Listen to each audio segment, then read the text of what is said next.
নমস্কার, আরএমটেক বাংলায় আপনাকে স্বাগত জানাই। বাংলা আবাস যোজনার মাধ্যমে যে সমস্ত উপভোক্তা বাংলার বাড়ি পেয়েছেন, রাজ্যের ১২ লক্ষ উপভোক্তা বাংলা আবাস যোজনার মাধ্যমে বাংলার বাড়ির প্রথম কিস্তির টাকা পেয়েছিলেন। সেই মতো যারা প্রথম কিস্তির ৬০,০০০ টাকায় লিন্টন লেভেল পর্যন্ত বাড়ি নির্মাণ করে ফেলেছিলেন, তারা দ্বিতীয় কিস্তির ৬০,০০০ টাকা পেয়ে গেছেন। যারা প্রথম কিস্তির টাকায় বাড়ির লিন্টন লেভেল পর্যন্ত বাড়ি নির্মাণ করে ফেলেছেন, তাদের গত মে মাসে দ্বিতীয় কিস্তির টাকাও দিয়ে দেওয়া হয়েছে। এখনও সামান্য পরিমাণ বাড়ি যাদের দ্বিতীয় কিস্তির টাকা পেতে বাকি আছে, যারা যথাসময়ে লিন্টন লেভেল পর্যন্ত বাড়ি নির্মাণ করেননি, তারাই কিন্তু দ্বিতীয় কিস্তির টাকা পেতে বাকি আছে এবং সেই পরিমাণটাও সামান্য পরিমাণে। যারা দ্বিতীয় কিস্তির ৬০,০০০ টাকা পেয়ে গেছেন, তাদের বাড়ি নির্মাণের কাজ সম্পূর্ণ করতে হবে, অর্থাৎ বাড়ির ছাদ নির্মাণ করতে হবে এবং বাড়ি নির্মাণের সম্পূর্ণ কাজটাই সাথে সাথে নির্মাণ করতে হবে এবং এই বাড়ির কাজ সম্পূর্ণ হয়ে যাওয়ার পর দেওয়ালে লোগো আঁকতে হবে।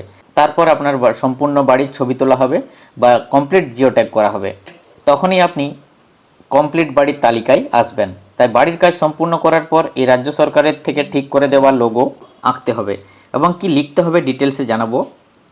এছাড়া এই লোগো যে আঁকবেন তার পরিমাপ কি হবে এবং কি কালার দিয়ে আঁকবেন, এই লোগো উপভোক্তা নিজে আঁকবেন না প্রশাসন থেকে এঁকে দেওয়া হবে জানাবো ডিটেলসে।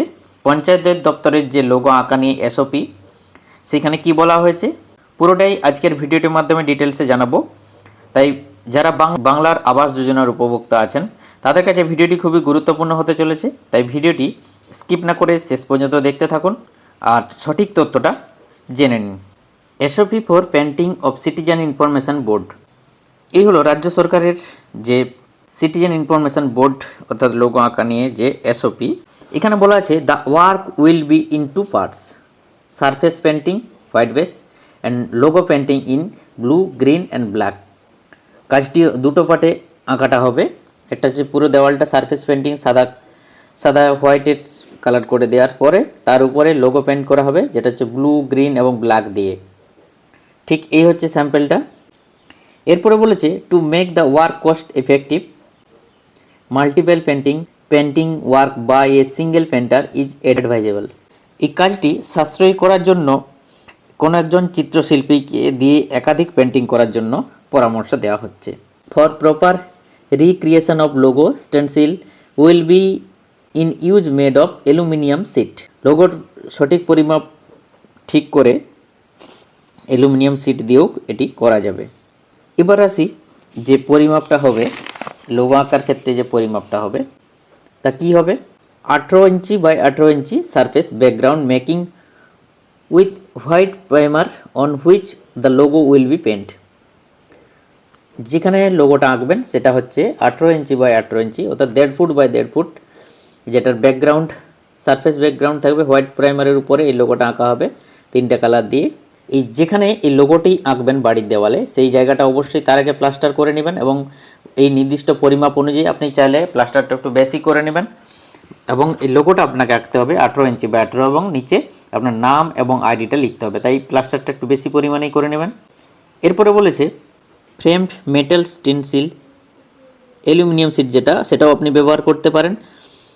এটা বলা হয়েছে সেটাও আপনি কেটে নেবেন, 18 ইঞ্চি বাই 18 ইঞ্চি মাপে কেটে নিতে হবে এবং তারপরে যে নির্দিষ্ট কালার আছে হোয়াইট ব্যাকগ্রাউন্ডের উপরে নীল কালার, গ্রিন এবং ব্ল্যাক দিয়ে এই লোগোটা আঁকতে হবে। এইভাবে সিটের উপরেও যে লোগোটা এঁকে নাম এবং ছবি এঁকে বাড়ির দেওয়ালের উপরে রেখে ছবি তোলা যাবে। পরে সেটি আপনি খুলেও রাখতে পারেন, পরবর্তী সময়ে প্রয়োজন মতো টাঙাতে পারেন।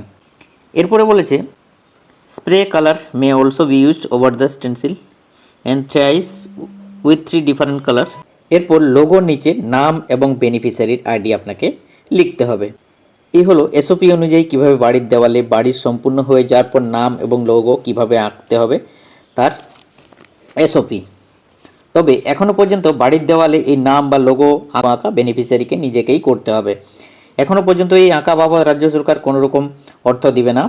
তাই আপনার বাড়ির কাজ সম্পূর্ণ হয়ে থাকলে আপনি আপনার বাড়ির দেওয়ালে ভিডিওটিতে দেখানোর যে ডিটেলসে আলোচনা করলাম যে কিভাবে সিটিজেন ইনফরমেশন বোর্ড বা লোগো আঁকবেন, ভিডিওটিতে প্রমাণস্বরূপ দেখালাম বাড়ির দেওয়ালের নিজের কিভাবে কি মাপের লিখতে হবে এবং লোগো আঁকবেন।